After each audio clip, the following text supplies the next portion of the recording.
Ward number 6 Nagendra ನಡೆಸ್ತಾ ಇದ್ದೀವಿ. ಈ ಜನ ಈಗ ಇಷ್ಟು ಜನ ಸಂಖ್ಯೆ ನೋಡಿದ್ರೆ ಭ್ರಷ್ಟಾಚಾರ ಎದ್ದಿ ಕಾಣ್ತಿದೆ ಅನ್ನೋದಕ್ಕೆ ಇದೇ ಸಾಕ್ಷಿ ಅಂತ ನಾವು ಹೇಳ್ಬಂದ್ವಿ.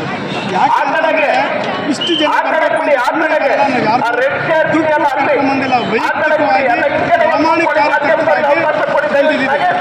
ಏನು ಮುಟ್ಟಬೇಕು, ಸರ್ಕಾರ ಮಟ್ಟಕ್ಕೆ ಮುಟ್ಟಬೇಕು, ನಮ್ಮ ಸರ್ಕಾರಕ್ಕೆ ಧಿಕ್ಕಾರ ಆಗಬೇಕು ಅಂತ ಈ ಸಂದರ್ಭದಲ್ಲಿ ನಾವು ಮನವಿ ಮಾಡ್ತೀವಿ. ನೀವು ಎಷ್ಟು ವರ್ಷದ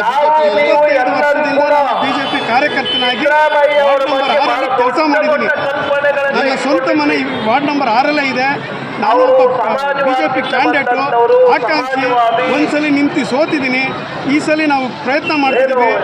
ನಮ್ಮ ಪಕ್ಷ ನಮ್ಮನ್ನು ಕೈ ಬಿಡೋಲ್ಲ ಅಂತ ನಾವು ಅಂದ್ಕೊಂಡಿದ್ದೀವಿ.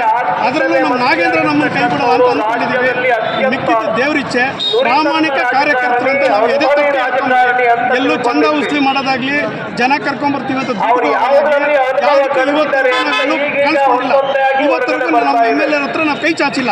ಸ್ವಂತ ದುಡ್ಡಲ್ಲಿ ನಾವು ಕೈ ಕೆಲಸ ಮಾಡ್ತಿದ್ದೀವಿ. ಕಾರ್ಯಕರ್ತರು ಯಶಸ್ಸು ಸಿಗಬೇಕು ಅಂತಾನೆ ಇಷ್ಟು ಜನಸಂಖ್ಯೆಯಲ್ಲಿ ಇದ್ದೀವಿ. ಯಶಸ್ಸು ಸಿಕ್ಕೇ ಸಿಗುತ್ತೆ ಅಂತ ನಾನು 3 5 ಸಾವಿರ